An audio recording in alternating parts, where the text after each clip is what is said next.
আজ বাড়িতে বানিয়ে খেলাম ফুচকা, সাথে খেয়েছিলাম সন্ধ্যাবেলা চিকেন ললিপপ, তার একটু পরেই চাউমিন। আজ সারাদিন কি কি করেছে থাকছে এই মিনি ব্লগটায়। ভিডিওটা স্কিপ না করে পুরো ভিডিওটা দেখতে থাকো। সকালবেলা ঘুম থেকে উঠে সবথেকে মোস্ট ইম্পর্টেন্ট কাজ হলো আমার ভিডিও আপলোড দেওয়া, যেটা আমার ঘরে বসে আপলোড দেওয়া ইম্পসিবল। আর তোমরা তো জানোই আমি এই উপরে সিঁড়িটায় বসে ভিডিও আপলোড দিই, তাই সকাল সকাল ঘুম থেকে উঠে ভিডিও আপলোড দিতে চলে আসলাম। ভিডিও আপলোড করতে করতে আমার ব্রাশ করা কমপ্লিট হয়ে গেছিল, তাই ঘরে এসেই ভেজানো বাদাম আর কফি খেয়ে নিলাম। তারপরেই আমার বাসন মাজতে হলো। তোমরা ভালো করেই জানো তোমাদের বৃষ্টি বাসন মাজতে কত ভালোবাসে। ভালোবাসা না গাইস, ঠান্ডার মধ্যে বাসন ধোয়া মজবুরি। যদিও অন্য অন্য কাজের দিয়ে বাসন মাজাটা আমার কাছে একটু সহজ মনে হয়। আমি তো বাসন মাজছিলাম, কিন্তু বাবলি কি করছিল আমি কিছু বুঝতে পারছিলাম না। তোমরা যদি বুঝে থাকো কমেন্টে জানিও। তার কিছুক্ষণ পরে দেখে আমাদের বাড়ির ছাগলটা না মাঠে ঘাস খেতে গেছিল। আমি তো বাসন মাজছিলাম, ঘরের কেউ ওকে খুঁজে পাচ্ছিল না। হুট করে দূর থেকে দেখছি মাঠের মধ্যে দাঁড়িয়ে ঘাস খাচ্ছে। তারপরেই আমার বোন বানিয়েছিল বাড়িতে ফুচকা। ফুচকা যদিও বলো না, পাপড় ভাজা যে হয় না যে ফুচকাগুলো, সেইগুলো দিয়েই বাড়িতে বানিয়ে খাচ্ছি সবাই মিলে। বেশ কদিন ধরে মা বলছিল এটা বানাতে, তার জন্যই বানানো।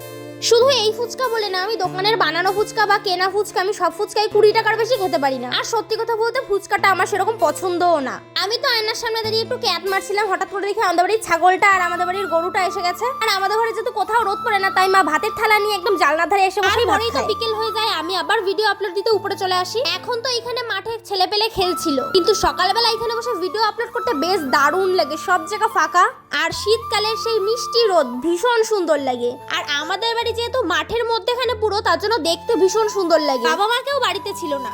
কি এনেছিস? কি এনেছিস? এটা কি? বল গেস কর। কোন চপ পপ হবে? চপ কম দামি খাবার আমি খাই না, আমি খুব বড় লোক। আমি খুলে দেখাই। আমি সোনা আমার দেখো।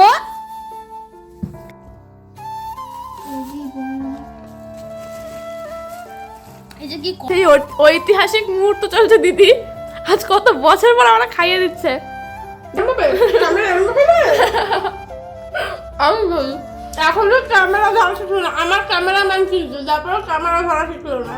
বাবা মার আজকে বিয়ে বাড়িতে নিমন্ত্রণ ছিল, তাই বিকেল বেলায় ওখানে বেরিয়ে গেছে। আর যাওয়ার সময় আমাদের টাকা দিয়ে গেছিল কিছু কিনে এনে খাওয়ার জন্য। আর সেই টাকা দিয়ে বুনু বিকেল বেলা এনেছিল চিকেন ললিপপ আর চাউমিন। আজকে সন্ধ্যাবেলা তো আমার আর বোনের দারুণ কাটলো। বাবা মা দিয়ে গেছিল বিরিয়ানি খাওয়ার পয়সা, কিন্তু বোন আর আমি চিকেন ললিপপ চাউমিন খেলাম। তারপর আমি আর বোন তো শুয়ে পড়েছিলাম। 11টা নাগাদ বাবা মা বাড়ি আসলো। মা বাবাকে দেখে বাবলি অনেক লাফাতে লাফাতে মাকে আদর করতে আসলো, কিন্তু মা তো ওকে চাটতে দেবে না, তার জন্য মাই ওকে আদর করে দিল। মার দিকে আদর করা দেখে বাবা আসলো বাবলিকে বাঁচাতে। দেখো দেখো বাবলি এমন ভাব করছে যেন সেই বিপদ থেকে বাঁচলো। তোমরা কোথায় যাচ্ছ? চ্যানেলটাকে সাবস্ক্রাইব করে যাও। বাই, দেখা হবে নেক্সট ভিডিওতে।